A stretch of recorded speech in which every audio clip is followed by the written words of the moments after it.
আশা করি তোমরা সবাই ভালো আছো। আজকে আমরা চলে এসেছি পরের ক্লাসে, যেখানে আমরা আলোচনা করব গাউসের উপপাদ্য নিয়ে।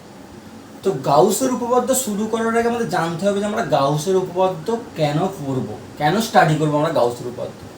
দেখো, কুলম্বের সূত্রের কিছু সীমাবদ্ধতা আছে। কুলম্বের সূত্র সব জায়গায় প্রযোজ্য নয়। একদম চ্যাপ্টারের ফার্স্টেই লেখা আছে, দেখবে কুলম্বের সূত্র প্রযোজ্য হবে, তার শর্ত লেখা রয়েছে। 1 নম্বর, আধানগুলোকে বিন্দু আধান হতে হবে। যদি বড় আধান হয়, মানে কোনো একটা বস্তু যেটা অনেক বড়, আকারে অনেক বড়, তাহলে তার জন্য তুমি কখনোই কুলম্বের সূত্র প্রয়োগ করতে পারবে না। এটা একটা প্রবলেম, কারণ আমাদের প্র্যাকটিক্যাল লাইফে, বাস্তবে আমরা বড় বড় বস্তুর ক্ষেত্রেও যদি আমরা তড়িৎ ক্ষেত্র নির্ণয় করতে যাই, তাহলে সেখানে আমি কুলম্বের সূত্র প্রয়োগ করতে পারবো না। সেই জায়গায় গাউসের উপপাদ্য আমাদের হেল্প করবে। গাউসের উপপাদ্যের সাহায্যে আমরা বড় বস্তুর জন্য কিন্তু তড়িৎ ক্ষেত্র নির্ণয় করতে পারবো, যেটা কুলম্বের সূত্রের মাধ্যমে পারবো না। এটাই মেনলি গাউসের সূত্রের কাজ। গাউসের সূত্র কি, নতুন কি শেখাবো, নতুন কি কাজে লাগবে? নতুন কাজ হচ্ছে এটাই যে গাউসের সূত্রের মাধ্যমে আমরা বড় বড় আধানের ক্ষেত্রেও তড়িৎ ক্ষেত্র নির্ণয় করতে পারবো, যেটা কুলম্বের সূত্রের সাহায্যে কিন্তু নির্ণয় করতে পারবো কেবলমাত্র বিন্দু আধানের জন্য। ভালো করে ডিফারেন্সটা মনে রাখো। কুলম্বের সূত্র বিন্দু আধানের জন্য প্রযোজ্য, গাউসের উপপাদ্য কিন্তু বড় আধানের ক্ষেত্রেও প্রযোজ্য। বড় আধানের জন্য যখন কোনো কিছু আমরা কাজ করব, তখন গাউসের উপপাদ্য করব, তাহলে কোনো সমস্যা হবে না। উপপাদ্যটাই কি বলছে না, কোনো বদ্ধ তলের মধ্য দিয়ে অতিক্রান্ত মোট তড়িৎ ফ্লাক্স। তড়িৎ ফ্লাক্স আমরা লাস্ট ক্লাসে দেখেছি যে কোনো একটা তলকে যে কটা বলরেখা, তড়িৎ বলরেখা ভেদ করে লম্বভাবে, সেটাকে আমরা বলে থাকি তড়িৎ ফ্লাক্স। এখন শুধু একটা তল নিয়ে আছে, যেটা কিন্তু ভালো করে লক্ষ্য করবে বদ্ধ তল। মানে এরকম একটা বদ্ধ তল নিলাম, তলটার কোনো শেপের কথা উল্লেখ করা নেই। সেটা ঘনক হলেও চলবে, গোলক হলেও চলবে, চোঙাকার হলেও চলবে, যেমন খুশি শেপ হতে পারে, যে কোনো বদ্ধ তল হলেই হলো। এর মধ্যে দিয়ে কতগুলো বলরেখা পাস করবে এই তলটার মধ্যে দিয়ে, সেইটা বলছে যে এর ভেতরে যদি কিউ আধান থাকে, কোথায় আছে মেনশন করা নেই, আধানটা ভিতরে থাকলেই হলো। এরকম মাঝখানে থাকতে হবে এরকম কোনো ব্যাপার না। এখানে যদি কিউ আধান থাকে, তাতে করেও সূত্রটা একই। যদি হয়, যদি এটা পজিটিভ ধরে থাকি, প্রথম ক্ষেত্রে আমি পজিটিভ ধরে থাকছি, তাহলে এর জন্য আমি জানি বলরেখাগুলো এরকমভাবে বেরোবে। কটা বলরেখা বেরোবে এই তলটাকে ফুঁড়ে, সেইটারই সূত্র হচ্ছে মোট যে কটা বলরেখা ফুঁড়ে বেরোবে কোনো একটা বদ্ধ তলের মধ্য দিয়ে, সেটা প্রমাণ করা যাবে। প্রমাণটা আমরা করব, সেইটা হবে 1/ε ইন্টু কিউ ইনসাইড, মানে এই বদ্ধ তলের ভিতরে যতটা আধান আছে সেটার সমান।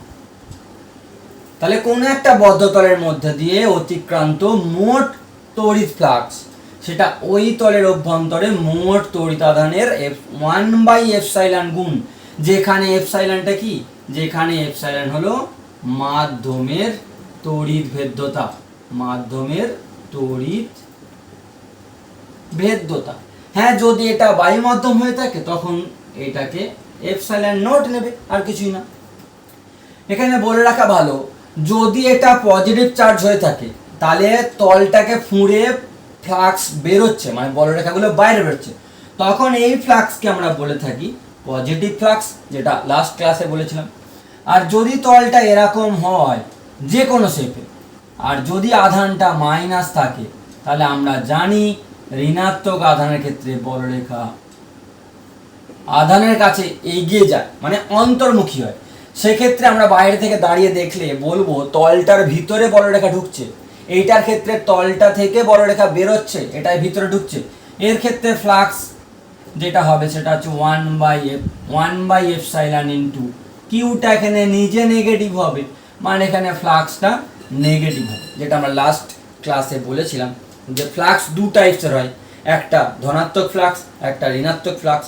যখন বেরোয় তাকে বলা হয় ধনাত্মক ফ্লাক্স, যখন ভিতরে ঢোকে তখন তাকে বলা হয় ঋণাত্মক ফ্লাক্স। তাহলে ভালো করে ফর্মুলাটা বা উপপাদ্য লক্ষ্য করো। যে কোনো তল, গোলক হতে হবে এরকম কোনো ব্যাপার নয়, গোলকের ভিতরে আধান থাকলে সেম ফর্মুলা, যদি ঘনকের ভিতরে আধান থাকে তাহলেও সেম ফর্মুলা, যদি চোঙের ভিতরে আধান থাকে তাহলেও কিন্তু সেম ফর্মুলা। হ্যাঁ বদ্ধ হতে হবে, চোঙ নিয়ে চোখ আর ওপর দিকে ফাঁকা, তাহলে হবে না। পুরোটা বদ্ধ যদি করা যায় তাহলে সেই তলটার মধ্যে দিয়ে মোট ফ্লাক্স হবে 1/ε ইন্টু কিউ ইনসাইড, বা ভিতরে যে আধানটা থাকবে সেটা। এবারে দেখা যাক, ভিতরে একটাই আধান থাকবে এরকম কোনো ব্যাপার না, কিন্তু ভিতরে একাধিক আধান থাকতে পারে।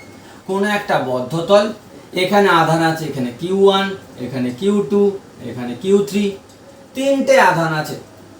তাহলে এই তল দিয়ে মোট ফ্লাক্স কত হবে সেটা এর জন্য বেরোচ্ছে, এর জন্য বড় রেখাগুলো বেরোচ্ছে, আবার এর জন্য বেরোচ্ছে। তা তখন মোট ফ্লাক্স, এইটার জন্য মোট ফ্লাক্সের ফর্মুলা 1/ε ইন্টু, বলা আছে ভিতরে মোট আধানের, ভিতরে অবস্থিত মোট আধান, তা মোট মানে কি সবকটা অ্যাড করব, তাহলে Q1 plus Q2 plus Q3, এটা অ্যাড করলে যেটা এলো সেটি হচ্ছে ফর্মুলা। মানে মধ্য কথা 1/ε ইন্টু কিউ টোটাল, ওই জন্য লেখা আছে মোট আধান, যেমন খুশি শেপ হতে পারে, তাতে করে কিছু যায় আসে না। এবারে হ্যাঁ, চার্জ পজিটিভ নেগেটিভ দুটোই হতে পারে, সেরকম কেসও আমি বলে রাখি যে এরকম একটা বদ্ধ তল আছে, এখানে আছে মাইনাস কিউ, এখানে আছে প্লাস কিউ, এখানে আছে আর একটা প্লাস কিউ। যদি এরকম থাকে তিনটে প্লাস কিউ চার্জ আছে, দুটো প্লাস কিউ চার্জ এবং একটা মাইনাস কিউ চার্জ আছে, তাহলে এই তল দিয়ে মোট যে বলরেখা বেরোবে, হ্যাঁ এখানে কিছু বলরেখা বেরোবে, কিছু বলরেখা ঢুকবে। আমাদের অতটা ডিপলি গিয়ে আর ভাবতে হবে না, জিনিসটা দেখাই যাচ্ছে একদম, কিছু মাইনাসের জন্য ভিতর দিকে ঢুকবে, প্লাসের জন্য ভিতর দিকে বেরোবে। তাহলে 1/ε নিতে পারো যদি বায়ু মাধ্যম বলে থাকে, তাহলে এখানে হবে q plus Q minus q, মানে একটার এফেক্ট যেন ক্যান্সেল হয়ে যাচ্ছে। এ যতগুলো বলরেখাকে ভিতর দিকে ঢোকাচ্ছে, এ তো ততগুলো বলরেখাকে ভিতর দিক থেকে বাইরের দিকে বার করে থাকবে, কারণ চার্জের ভ্যালুটা সমান। তাহলে এখানে চলে আসছে 1/ε ইন্টু কিউ। টোটাল চার্জ হিসেব করো কত, সেইটা বসালেই হবে। এটা হয়ে যাচ্ছে গাউসের উপপাদ্য। তাহলে এর প্রমাণে আমরা যাব, তারও আগে আরও দু একটা কথা বলি, যে যদি কোনো চার্জ তলটার বাইরে থাকে, যদি কোনো চার্জ তলটার বাইরে থাকে, ধরে নাও এরকম একটা সারফেস, যদি কোনো চার্জ বাইরে থেকে থাকে, আমি বললাম এখানে একটা প্লাস চার্জ আছে, তাহলে এর থেকে বলরেখা লক্ষ্য করে দেখো, এইদিকে যাবে, এদিকে যাবে, এদিকে যাবে, কোনো পার্টিকুলার দিকে যাবে বা যাবে না এরকম কোনো শর্ত কিন্তু এর ওপর আরোপ করা নেই। বলরেখা তো সব দিকে যাবে, তাহলে এই দিকেও যাবে। ভালো করে লক্ষ্য করো, এই তলটার ভিতরে একটা বলরেখা ঢুকলো, একটা বলরেখা বেরিয়ে গেল, তাহলে নেট রেজাল্ট কি? কোন একটা ঘরের দরজায় একজন ঢুকলো, একজন বেরোলো, তাহলে আমি কি বলবো? কেউ ঘরের মধ্যে যায়নি বা কেউ বেরোয়নি। রেজাল্ট কি? একজন এলো, একজন বেরিয়ে গেল। আরো বলরেখা আছে, একটা বলরেখা ঢুকছে, এ তো এখানে থেমে যাবে না। এই বলরেখা আমরা কি জানি, একটা প্লাস চার্জ থেকে বলরেখা আপ টু ইনফিনিটি পর্যন্ত যাবে, তাহলে এই গেল। তাহলে এ যেমন এই তলটার ভিতরে প্রবেশ করলো, ঠিক তেমনই তলটার মধ্যে থেকে বেরিয়ে গেল। তাহলে লক্ষ্য করো, আমার আঁকাতে আপাতত আমি তিনটে বলরেখা ঢোকার কথা দেখিয়েছি, তিনটে বলরেখা বেরিয়ে গেল। তাহলে একটা রুমে তিনজন এন্ট্রি করলো আর তিনজন বেরিয়ে গেল, তাহলে নেট রেজাল্ট মানে নেট কজন এলো বা কজন বেরিয়ে গেলো কি হবে? সেটা তো জিরো হবে। তার জন্য বলা হয় যে বাইরের কোনো আধানের জন্য এই তলে ফ্লাক্স কিন্তু এখন জিরো। এই বাইরের আধানের জন্য, ভিতরে কোনো আধান আমি রাখিনি, ভিতরে আধান থাকলে তার জন্য তো যেমন হওয়ার হবে। বাইরের কোনো আধানের জন্য ফ্লাক্স শূন্য হয়। ভালো করে লাইনটাকে মনে রাখবে, বাইরের কোনো আধানের কোনো এফেক্ট পড়বে না। সেটা হতেই পারে নেগেটিভ চার্জ, তাতে কোনো যায় আসে না। নেগেটিভ চার্জের জন্য বলরেখাগুলো আসবে, তো যাই হোক, আসার সময় এই পার দিয়ে যতগুলো ঢুকবে ততগুলোই বেরোবে। এরকম কখনোই হবে না যে একটা ঢুকলো সেটা বেরোবে না, হতে পারে না, কারণ ওগুলো আপ টু ইনফিনিটি পর্যন্ত কিন্তু এক্সটেন্ড হয়ে আছে। এবার একটা অঙ্কের মাধ্যমে একটু ক্যালকুলেট করা যাক যে ফ্লাক্সের পরিমাণটা কেমন হয়। খুব কোয়েশ্চেনটা পড়ে থাকে যে একটা 1 কুলম চার্জ থেকে, একটা 1 কুলম চার্জ থেকে ফ্লাক্স কত? 1 কুলম আধানের জন্য কোন বদ্ধ তলে ফ্লাক্স কত হবে? 1 কুলম আধানের জন্য কোন বদ্ধ তলে ফ্লাক্সের ভ্যালু কত হবে? তখন তাহলে আধানটা আমায় বলে দিচ্ছে 1 কুলম। কোন আধানটা? ফ্লাক্স বলছে মানে নিশ্চয়ই বদ্ধ তলের ভিতরে 1 কুলম আধান আছে। কোথায় আছে ইম্পর্টেন্ট নয়, ভিতরে যেখানে খুশি থাকতে পারে, প্লাস 1 কুলম আধান আছে। যদি এটা বায়ু মাধ্যম হয়ে থাকে, কিছু না বললে নর্মালি মাধ্যমটা কিন্তু বায়ু মাধ্যম, তাহলে ফ্লাক্স হবে 1/ε না দিয়ে আমরা এখন দেবো ε0 ইন্টু কিউ। তাহলে চলে আসছে 1/8.854 ইন্টু 10⁻⁻12, যেটা এই সাইড আমরা জানি এটা ভ্যালু হয় ε0 এর, আর ওপরে কিউ হচ্ছে 1 কুলম, পুরোটাই এসআই ইউনিটে বসানো রয়েছে। এটা যদি আমরা হিসেব করে দেখি তাহলে আমরা পাবো যেটা, সেটা হচ্ছে 1.129 ইন্টু 10⁻11 ফ্লাক্সের ইউনিট আমরা লাস্ট ডে বানিয়েছিলাম, সেটা হচ্ছে newton per coulomb into metre square. ফ্লাক্সের ইউনিট ভুলে গেলে হবে না, ফ্লাক্স মানে ছিল ই ইন্টু এস, তো ই হচ্ছে newton per coulomb into metre square. আমি কিন্তু এখান থেকেই বানালাম, মুখস্থ করিনি, এখান থেকে বানিয়ে নেবো, মনে মনে বানাচ্ছি, বা কারোর যদি মুখস্থ হয়ে যায় তো ঠিক আছে, ভালো করে দেখো। এবার চলে আসা যাক গাউসের উপপাদ্যের প্রমাণটা। দেখো গাউসের উপপাদ্যের প্রমাণটা, গাউসের উপপাদ্যে বলা হলো যে কোনো বদ্ধ তলের মধ্যে দিয়ে মোট ফ্লাক্সটা 1/ε ইন্টু কিউ। সেই বদ্ধ তলটা যে কোনো শেপ হতে পারে। আমি প্রমাণটাকে সহজ করার জন্য গোলক ধরে এগোচ্ছি, তাতে করে কোনো সমস্যা হবে না। যে কোনো তলের জন্য প্রযোজ্য, তো গোলকের জন্য প্রযোজ্য, ঘনকের জন্য প্রযোজ্য, তো যেটা সহজ সেটা দিয়ে বুঝি না। জিনিসটা, বিষয়টা আমার বোঝানি দরকার, আমাকে কঠিন করে বুঝতে পেলাম তো ব্যাপার নেই, আমি জিনিসটাকে সহজ করে বুঝি। তো ছবিতে আমি একটা জিনিস এঁকে রেখেছি, একটা গোলক, কাল্পনিক গোলক, এটা বৃত্ত নয়, গোলক। ইমাজিন করো 3D-তে একটা ফুটবল, বোর্ডে তো আমি ফুটবল টাঁকতে পারছি না, এটাকে ইমাজিন করো গোলক। আমি বলছি গোলক মানে ইমাজিন করতে হবে গোলক, তাহলে ভালো ফিজিক্স বোঝা যাবে।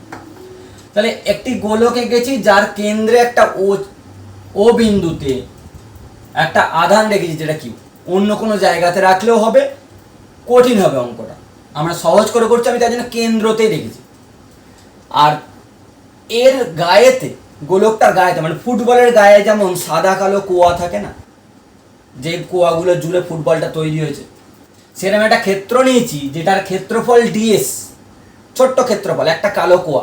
তা যে কোনো তলের দিক আমি বলছি তার উপর লম্ব দিক হয়, তাহলে ফুটবলের দিক কোন দিক হবে? এই পয়েন্টে ফুটবলের দিক দেখো ডিএস, মানে ওই ক্ষেত্রফলটার দিক হচ্ছে ডিএস দেখিয়েছি। আর এই কিউ আধানের জন্য এই পয়েন্টে তড়িৎ ক্ষেত্র বলতে যদি এখানে আমি একটা 1 কুলম আধানকে রাখি, তার উপর ফোর্স কোন দিক হবে? এই প্লাস চার্জটা ওই চার্জটাকে বলে বেরিয়ে যাও, ঠিক দুটো একই ডিরেকশন হচ্ছে, মানে ইলেকট্রিক ফিল্ড বা তড়িৎ ক্ষেত্র প্রাবল্য ভেক্টর আর ডিএস ভেক্টরের মধ্যবর্তী কোণ এখানে 0 ডিগ্রি। এবারে প্রমাণ লেখার সময় জিনিসটা কিরম লেখাবো আমি ভালো করে বলছি, দেখো যা এঁকেছি তাই লিখবো। মনে করি আর ব্যাসার্ধের একটি গোলকের কেন্দ্রে কিউ আধান রাখা আছে। মনে করি আর ব্যাসার্ধের গোলকের কেন্দ্রে কিউ আধান রাখা, সিম্পল যা দেখতে পাচ্ছ একটা গোলক যার কেন্দ্রে কিউ আধান রাখা আছে। গোলকটির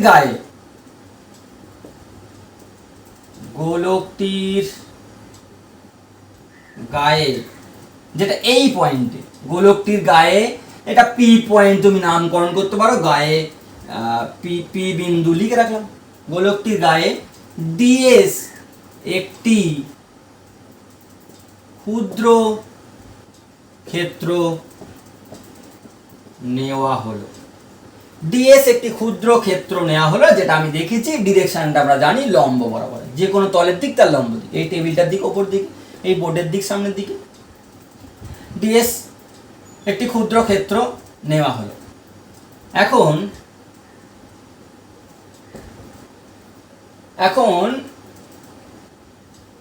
পি বিন্দুতে তড়িৎ প্রাবল্য, আমরা জানি যে কোনো চার্জের জন্য যে কোনো ডিস্টেন্স একটা প্রাবল্য থাকবে। তো এখান থেকে আর ডিস্টেন্সের প্রাবল্য কত হবে? আমি তো আর ধরে রেখেছি ব্যাসার্ধ। যে কোনো বিন্দু পি তে তড়িৎ প্রাবল্য ই সমান সমান 1/4 পাই এপসাইলন, আমি যে কোনো মিডিয়াম নিচ্ছি, বায়ু মাধ্যম হলে এপসাইলন নট নেবে, into q by r square, তার ডিরেকশন দেখানো রয়েছে ওই দিকে, মানে লম্ব বরাবর, তলের লম্ব বরাবর, সেটা দেখানো রয়েছে। থাক, অতএব ডিএস ক্ষেত্রের মধ্যে দিয়ে ফ্লাক্স, ডিএস যে ক্ষেত্রফলটা সেটা ক্ষুদ্র ক্ষেত্রফল, তো ডিএস ক্ষুদ্র ক্ষেত্রের মধ্যে দিয়ে ফ্লাক্স ডি ফাই, ফ্লাক্সকে ফাই দিলে কি অল্প ফ্লাক্স, কারণ এখানে অল্প সংখ্যক বলরেখা ফুঁড়ে যাবে, এখান থেকে তো তড়িৎ বলরেখা ফুঁড়ে যাচ্ছে, তো সেটা সংখ্যায় কম হবে, অল্প এরিয়া তো অল্প ফ্লাক্স হবে, বলরেখার সংখ্যা কম হবে, তাই জন্য ডি ফাই দিয়ে লিখলাম, সেটা হবে ই ইন্টু ডিএস, ভেক্টরই রাখলাম, পরে আমি আসছি। এবার ভাবো যদি মোট ফ্লাক্স করতে যাই, যদি আমি মোট ফ্লাক্স করতে যাই তাহলে আমাকে কী করতে হবে? মোট ফ্লাক্স করতে হলে আমাকে এইরকম আরও অনেক কোয়া চুজ করতে হবে। কোয়া বলতে আমি বলতে চাইছি ফুটবল যে তৈরি হয় সাদা কালো অনেক ছোট ছোট অংশ জুড়ে জুড়ে তৈরি হয়, সেলাই করে করে তৈরি করা, তো এই অংশের মধ্যে দিয়ে ফ্লাক্স জানতে হবে, এই অংশের মধ্যে দিয়ে ফ্লাক্স জানতে হবে, এরকম ডিএসগুলোর মধ্যে দিয়ে ফ্লাক্স জানতে হবে, তারপর মোট ফ্লাক্স যখন করবো যোগ করবো, প্রত্যেকটা অংশ দিয়ে কত করে ফুঁড়ে বেরোচ্ছে সেইগুলোকে যোগ করলেই পাবো এই মোটটা কত হচ্ছে। তাহলে অতএব সমগ্র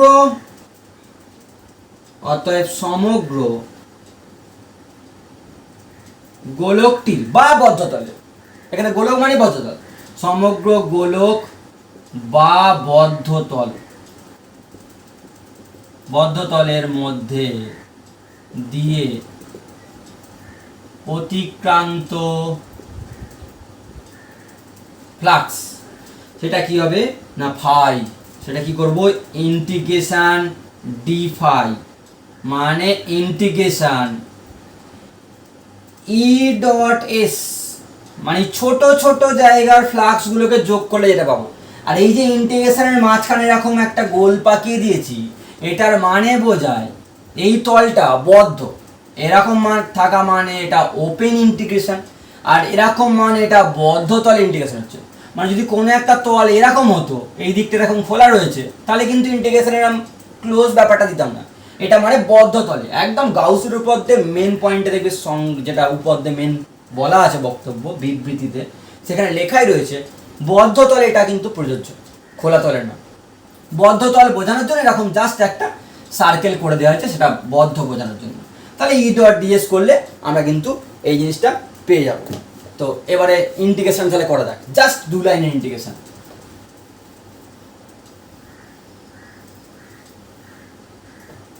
দেখো এখানের থেকে চলে আসছি ফাই ইকুয়ালস টু ইন্টিগ্রেশন, বদ্ধতল ইন্টিগ্রেশন হচ্ছে ই এর ভ্যালু আমরা বার করে রেখে দিয়েছি 1/4 pi epsilon into q by r square into DS.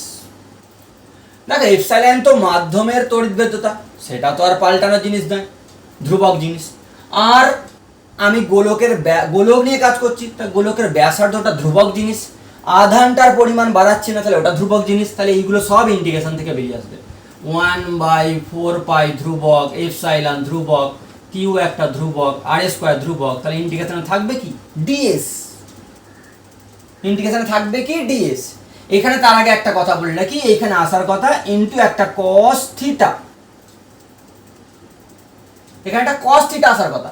থিটাটা কত, থিটাটা কি সূত্র তো ই ডট ডিএস, ছোট্ট ক্ষেত্রফলের, বড় ক্ষেত্রফলের ই ইন্টু এস ছিল, তাহলে থিটা তো 0 ডিগ্রি, তাহলে কস 0 বসালে কত আসবে, কস 0 বসালে সেই কিন্তু এটা 1 চলে আসবে, ইন্টু কস 0 ডিগ্রি করলে 1, তাহলে চলে আসছে 1/4 pi epsilon into q by r square into integration DS.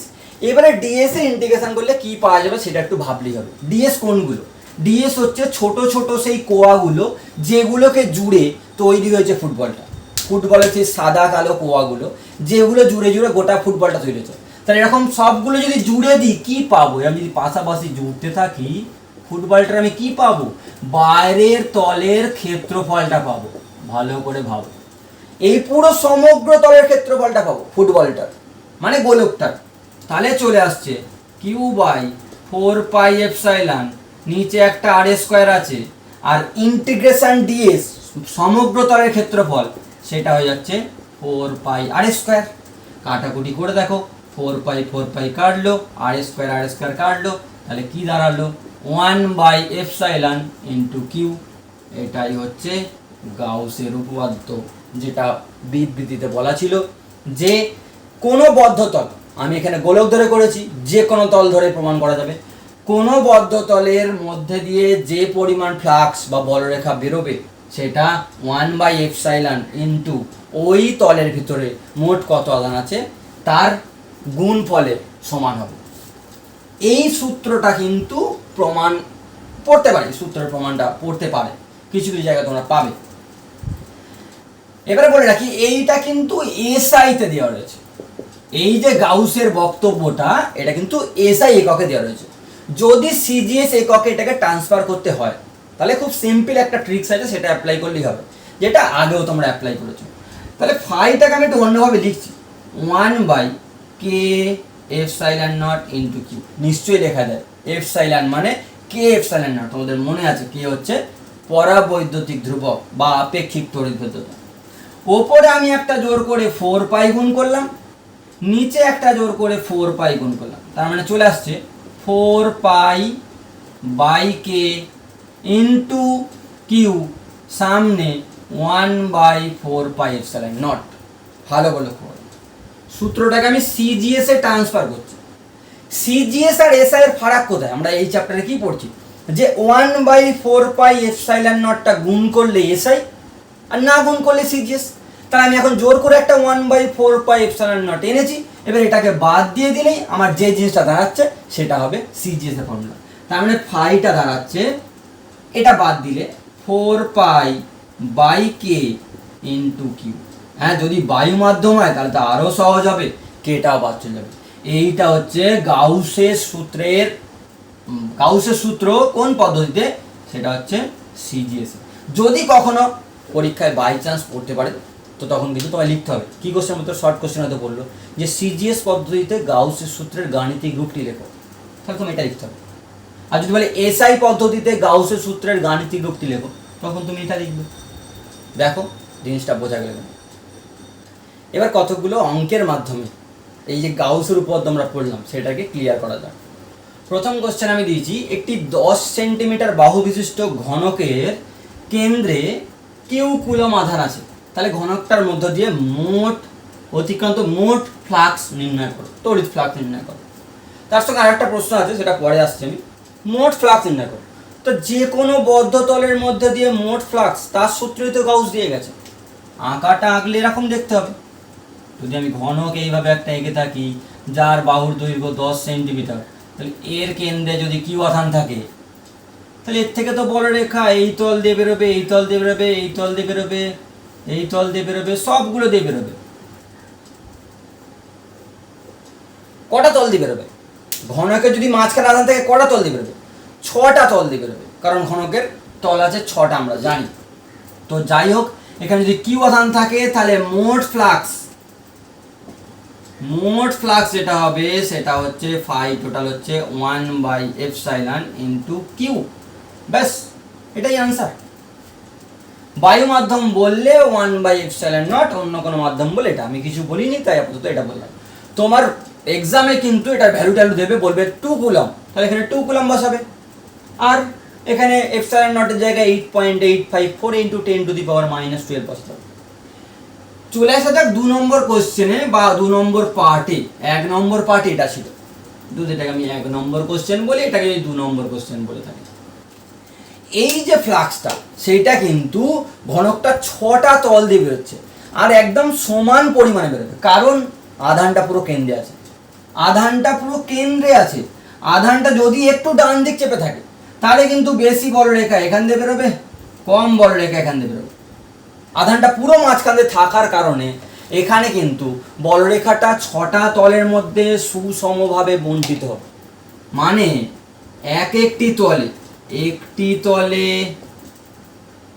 একটি তলে ফ্লাক্স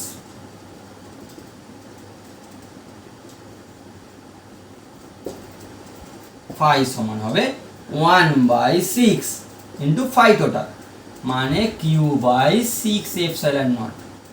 ভালো করে বোঝার চেষ্টা করো। একটা ঘরের মধ্যে কোনো একটা জায়গায় আধান আছে, সেখান থেকে বলরেখা ঘরের 6টা দেওয়াল, ওপর নিচ 4টে সাইড, 6 দিক দিয়ে ফুঁড়ে বেরোবে। যদি পুরো মাঝখানে থাকে তাহলে সেখান থেকে প্রত্যেকটা দেওয়ালের ডিস্টেন্স সমান হবে।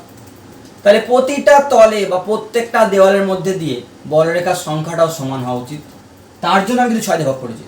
কখন ভাগ করা যায়? সমানভাবে বণ্টিত হলে তবেই তো এইভাবে ভাগ করতে পারবো। যদি অসমান বন্টন হয় তাহলে আমি জানি না যে কীভাবে বন্টন করা আছে।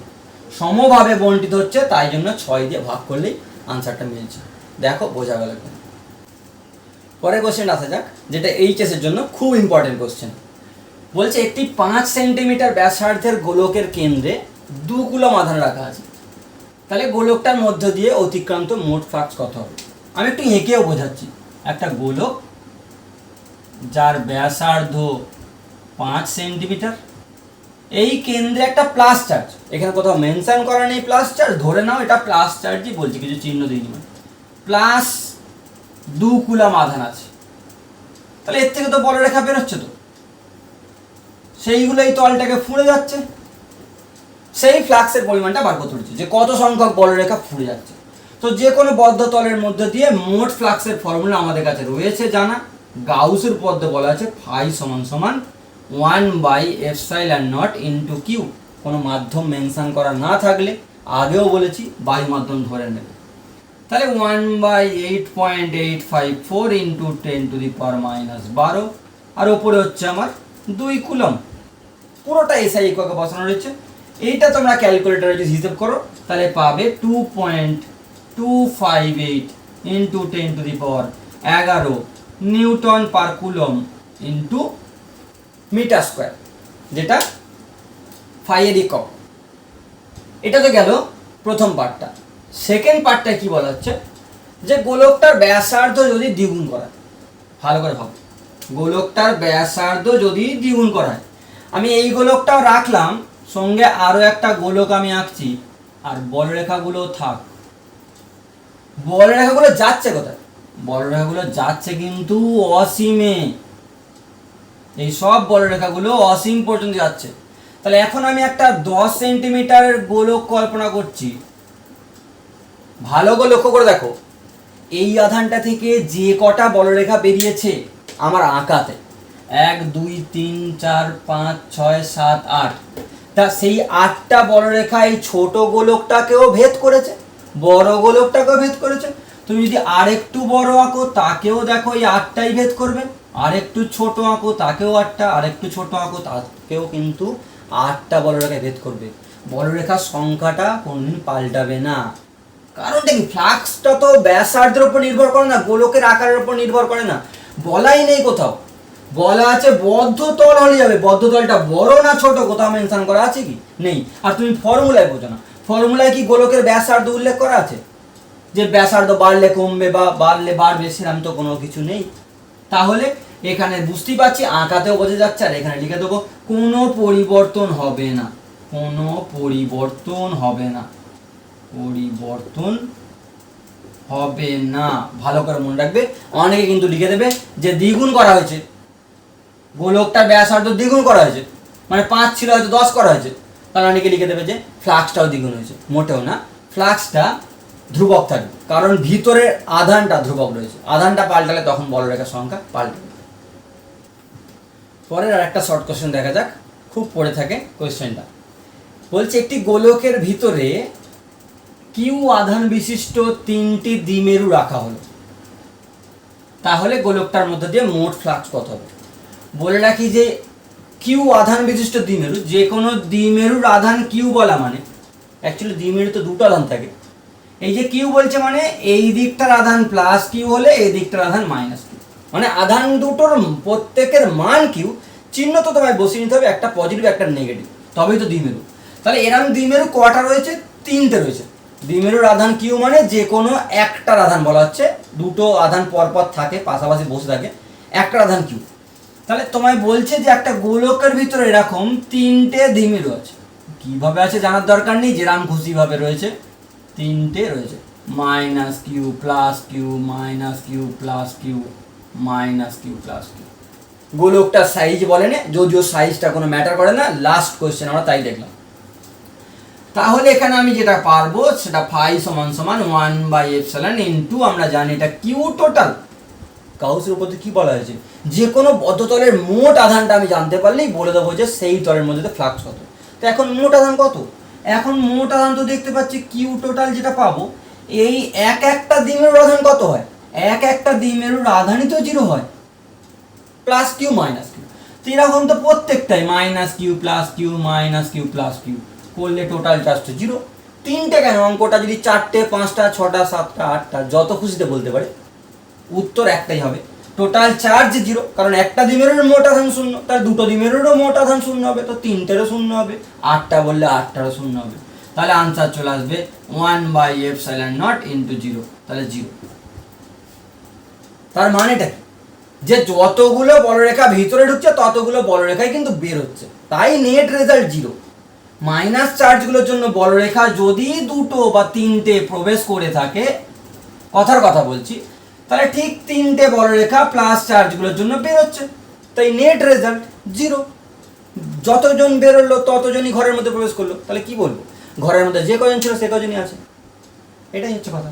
দেখো ভালো করে বোঝা গেল। পরের কোশ্চেনটা এনসিইআরটি থেকে, দেখো খুব ভালো কোশ্চেন আছে।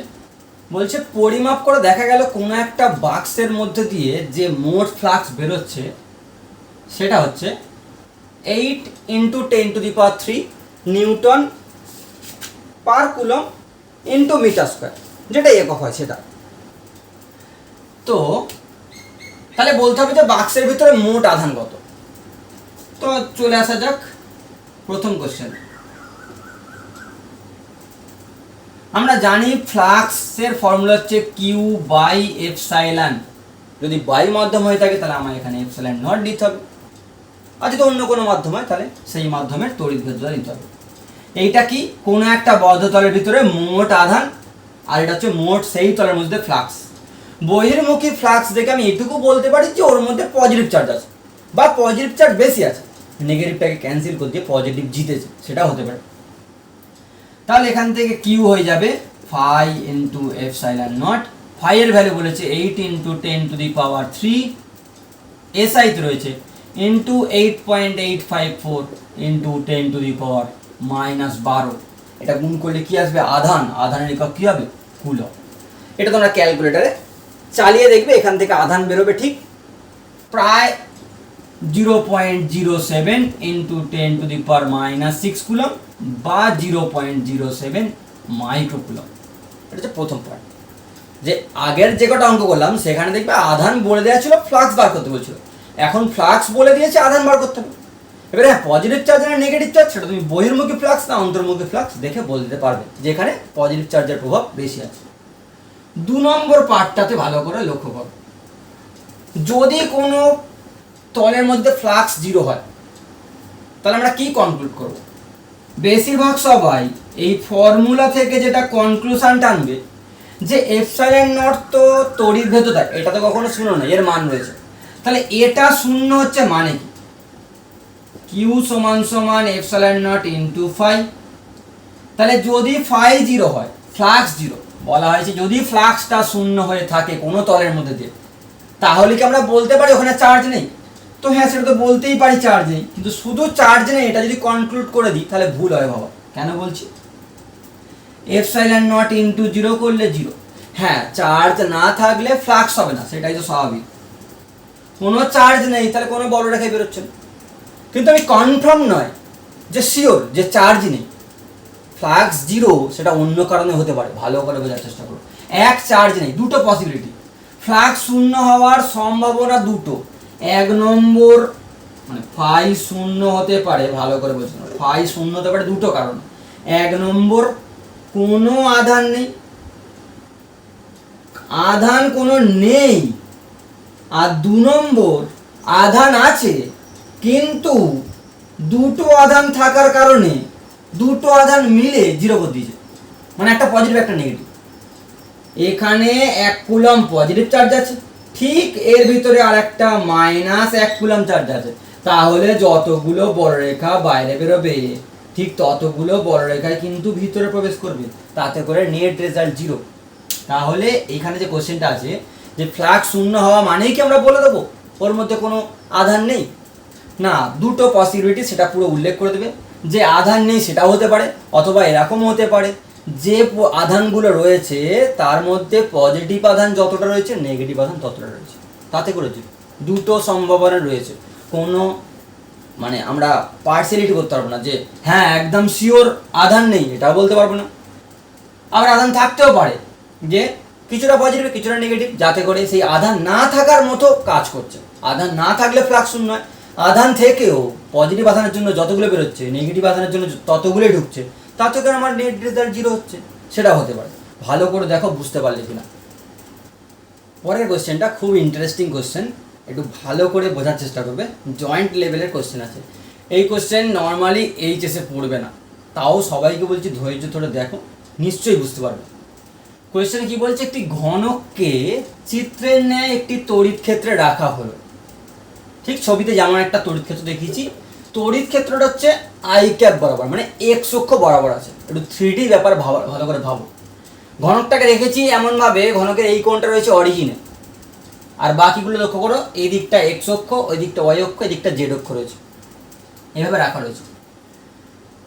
বলছে যে ওই স্থানে তড়িৎ ক্ষেত্রটা আবার ই সমান 2x আই ক্যাপ।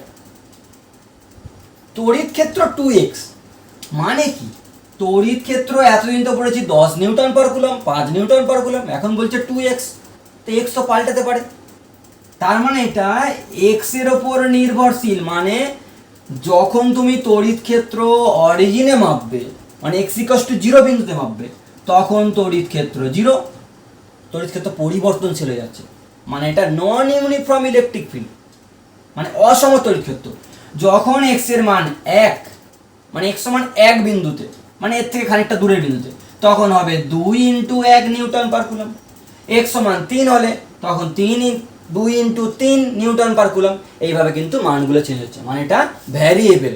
এই তড়িৎ ক্ষেত্রের মান কিন্তু পাল্টাবে, তবে হ্যাঁ অরিজিনে 0 বোঝা যাচ্ছে, x এর মান 0 বসে অরিজিনে 0 হচ্ছে। এইবারে ভালো করে লক্ষ্য করা যাক প্রথম কোশ্চেনটা। প্রথম কোশ্চেন বলছে ঘনকটার মধ্যে মোট ফ্লাক্স কত। মোট ফ্লাক্স ওইভাবে বার করতে পারবো না, হ্যাঁ যদি ভিতরের আধান জানা থাকতো তাহলে তো গাউসের উপপাদ্য ছিল, এখন কিন্তু ভিতরের আধান বলে দেয়নি, সেটা আবার বার করতে হবে, লাস্ট কোশ্চেন আছে। তো বলরেখা ফুঁড়ে যাচ্ছে, কিভাবে যাচ্ছে? এই দিক থেকে এদিকে। ভালো করে লক্ষ্য করো যে এই তলটা, কোন তলটা আমি বলছি, 1 নম্বর কোশ্চেন আনসার করছি, ABCD তলে, এই তলের ফ্লাক্স, ফ্লাক্সের সূত্র তো আমরা জানি E.S, তাই না? E × S হচ্ছে ফর্মুলা। তো এই তলে তড়িৎ ক্ষেত্র কত? এই তলটা কোথায় আছে? এই তলটা তো আছে অরিজিনে। ভালো করে লক্ষ্য, এইটা তো অরিজিন, তাহলে এই তলটা তো অরিজিনে টেকে রয়েছে, তাহলে ওই তলটায় x এর স্থানাঙ্ক কত? এই তলটা তো YZ তলে আছে, x এর দিকে তলটা নেই, x এর দিকে যায়নি, তার মানে x = 0 তে রয়েছে। এই তলে তড়িৎ ক্ষেত্র E = 2 × 0, তাহলে তড়িৎ ক্ষেত্র 0। তড়িৎ ক্ষেত্র 0 হলে আমরা জানি যে ফ্লাক্স অটোমেটিক 0, তাহলে ফ্লাক্স 0। এই তলে ফ্লাক্স 0 হয়ে গেল এই তলের জন্য। বাকি দুটো তল ভাবো, নিচের তল, ওপরের তল, বা এই দিকের তল ওই দিকের তল, বাকি 4টে তল। এইটা আমি আসছি পরে। এই দিকের ওই দিকের তলগুলোতে ফুঁড়বে না, আর ফোঁড়ার চান্স কোনটা রয়েছে? তড়িৎ ক্ষেত্র তো x অক্ষ বরাবর রয়েছে, তাহলে ফোঁড়ার চান্স ছিল ABCD তলে আর একটা EFGH তলে, বাকি কোনো তলে ফোঁড়ার চান্স নেই। বাকিগুলো কি করে ফুঁড়বে? যদি এইভাবে বলরেখা যায় তাহলে এই তলে তো ফোঁড়ার কোনো চান্স নেই, বা এইখানে যদি আমি কোনো একটা তল রাখি তাহলে সেটা তো ফোঁড়ার চান্স নেই। যেটা ফোঁড়ার চান্স আছে ভালো করে করো, x অক্ষ বরাবর যদি তড়িৎ ক্ষেত্র থাকে, পুরোটা যদি থাকতো, তাহলে এই ABCD আর EFGH তলে ফোঁড়ার কথা। আবার এমন তড়িৎ ক্ষেত্র বলেছে যেটার মান ABCD তলে নেই, তাহলে ABCD তলেও ফ্লাক্স নেই, তাহলে যেটা আছে সেটা হচ্ছে শুধুমাত্র EFGH তলে। তাহলে EFGH GH তলে ইটা কত না 2 ইন্টু ওই তলটার ডিস্টেন্স কত, ঘনকের বাহুটা যদি এ হয় তাহলে এখান থেকে এ দূরে তলটা রয়েছে, এক্স অক্ষ বরাবর এ দূরে এই তলটা রয়েছে, এক্স অক্ষ বরাবর এ, তাহলে এটা হচ্ছে 2a। আর এই তলটার ডিরেকশন দেখতে পাচ্ছি, এই তলটা কোন দিকে তাকিয়ে থাকবে, বাইরের দিক থেকে লক্ষ্য করলে এটা এক্স এর দিকে তাকিয়ে আছে না, এই তলটা তো এক্স এর দিকে তাকিয়ে থাকবে।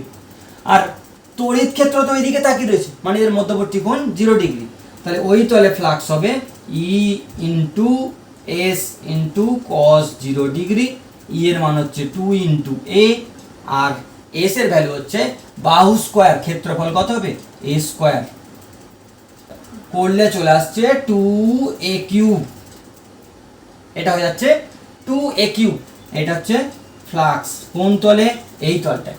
বাকি সব তলের ফ্লাক্স শূন্য, এই তলটায় হওয়ার কথা ছিল শূন্য, এই ওপরের তল দিয়ে কোনো চান্স নেই। ভালো করে করো, পেনটা যদি এই দিকে থাকে তাহলে এই পেনটা কি করে একে ফুঁড়বে, এই পেনটার তো একে ফোঁড়ার কোনো চান্স নেই, বা এই পেনটার তো নিচের তলটাকেও ফোঁড়ার চান্স নেই, ঘনকের নিচের তলটাকেও ফোঁড়ার চান্স নেই, ঘনকের এই পিছন দিকে যে তলটা আছে তাকেও ফোঁড়ার চান্স নেই, ঘনকের সামনের দিকে যে তলটা আছে তাকেও ফোঁড়ার চান্স নেই, যেটাকে ফুঁড়ছে সেটা হচ্ছে এই বরাবর যে তলটা আছে তাকে ফুঁড়বে, এই বরাবর যে তলটা আছে এটাকে একমাত্র ফুঁড়ছে, যেটার মান বেড়েছে এটা। তাহলে মোট ফ্লাক্স যেটা পেয়ে যাচ্ছে আমরা, তাহলে মোট ফ্লাক্স হয়ে গেল ঘনকটার মধ্যে দিয়ে সব কটা যোগ করলে কি হবে, 0 প্লাস 0 প্লাস আলটিমেট এটা আসবে 2a কিউব, এটা হচ্ছে মোট ফ্লাক্সের ভ্যালু। এইবারে ভাবো যদি মোট ফ্লাক্স তুমি জেনে গিয়ে থাকো তাহলে কোনো বদ্ধতল, ঘনকটা একটা বদ্ধতল তো, এই বদ্ধতলের ভিতরে আধান নিশ্চয়ই পাবো, কোন ফর্মুলা দিয়ে পাবো, সেটা হচ্ছে গাউসের উপপাদ্য পাবো। 2 নম্বর কোশ্চেনে আমরা জানি q by epsilon naught equals to phi total, তাহলে কিউ সমান সমান phi total into epsilon naught, তার মানে এপসাইলন নট ইন্টু ফাই টোটালের জায়গায় লিখে দেবো 2a কিউব, এই হচ্ছে টোটাল চার্জ। জয়েন্টের কোশ্চেন এরকম ধরনের কিন্তু পড়ে, দেখো ভালো করে বোঝা গেল কিন্তু। লাস্ট আর একটা খুব ইন্টারেস্টিং কোশ্চেন করা যাক, যেটা জয়েন্টের জন্য খুব ইম্পর্ট্যান্ট। বলছে একটি ঘনকের শীর্ষে কিউ আধান রাখা আছে, যে কোনো একটা শীর্ষে, আগে আমরা করেছি কেন্দ্রে আধান রাখা আছে, কেন্দ্রে থাকলে জিনিসটা যতটা সহজ, এটা কিন্তু একটু ভাবতে হবে। শীর্ষে যদি আধান থাকে তাহলে ওই ঘনকের মধ্যে দিয়ে মোট ফ্লাক্স কত হবে, ভালো করে একটু এঁকে বোঝা যাক, যদিও বোর্ডে এঁকে কতটা বোঝা যাবে আমি বলতে পারছি না, একটু ইমাজিন করো একটা ঘনক যার একটা শীর্ষবিন্দুতে এইখানটা রাখলাম একটা আধান আছে, কিউ চার্জ আছে, এই কিউ চার্জটার জন্য এই ঘনকের মধ্যে ফ্লাক্স কত হবে, এই কিউ চার্জটার পুরোটাই কি ঘনকের ভিতরে আছে, এটা প্রথম ভাবতে হবে।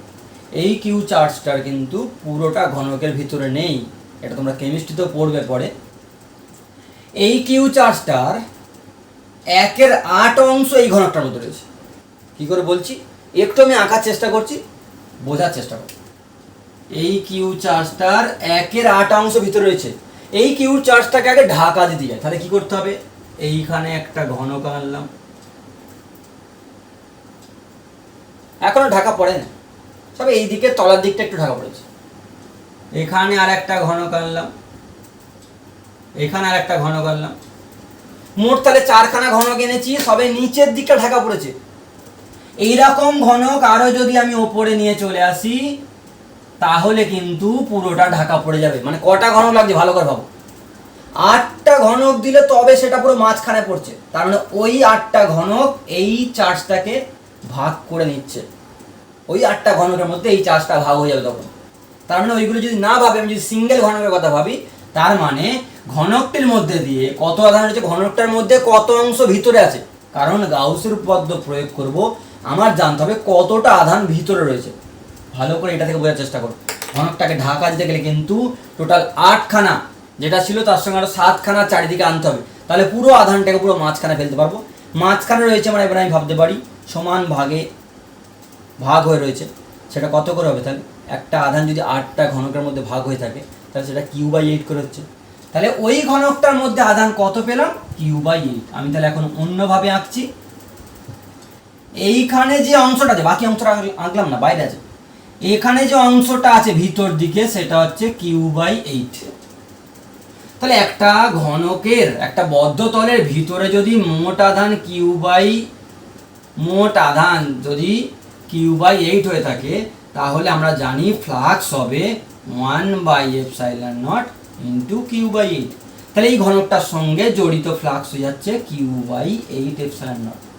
এখন অনেক কিছু ভাবার আছে, এটা তো মিলে গেল, ঠিক আছে, এটাই আনসার, অপশানে থাকলে এটাই ঠিক মারতে হবে।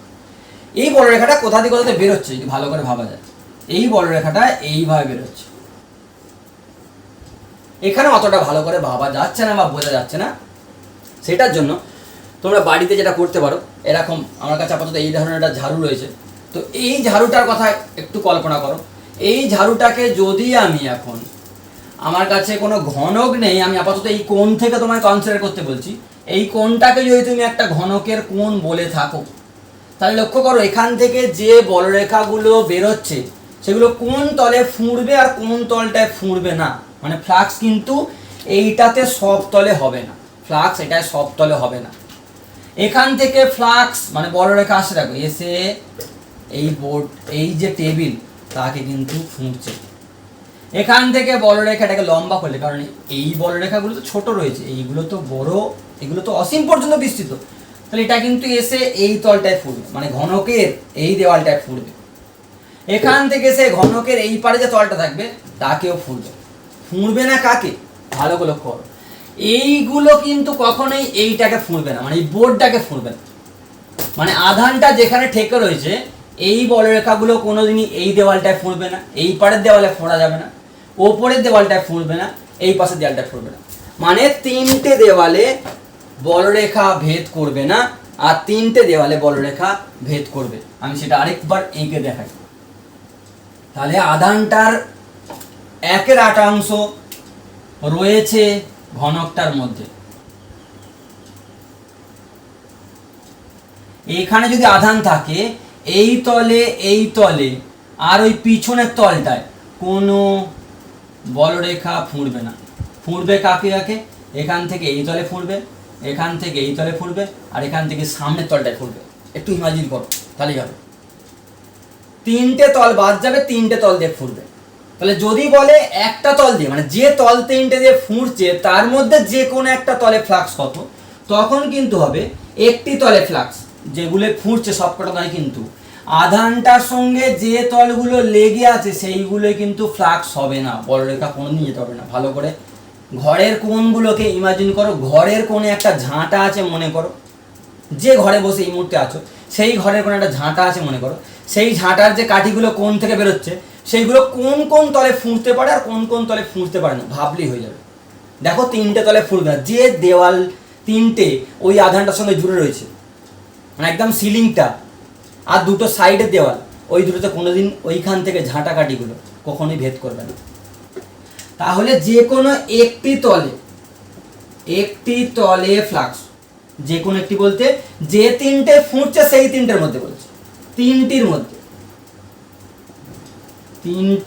মধ্যে যে কোনো একটিতে ফ্লাক্স, সেটা কত হবে, এটার আবার 3 ভাগের 1 ভাগ, কারণ ওই বিন্দু থেকে ওই তিনটে তল সমান দূরত্ব রয়েছে, তাহলে তখন হয়ে যাবে 1/3 করতে হবে, Q/8ε0 করলে Q/24ε0। ভালো করে অঙ্কটা ভাববে, যদি ইমাজিন না করো, আমি এইভাবে আঁকলেও বা বললেও কিন্তু হবে না, তোমাকে ইমাজিন করতে হবে, তাহলে জিনিসটা বোঝা যাবে। এইচএসেও পড়তে পারে, তবে এটা জয়েন্টের জন্য বেশি ইম্পর্টেন্ট। দেখো ফ্লাক্সের ধারণাটা ক্লিয়ার হলো কিনা, বা গাউসের উপপাদ্যটা এখন বুঝতে পারলি কিনা। চলো দেখা হচ্ছে তাহলে পরের ক্লাসে, টাটা।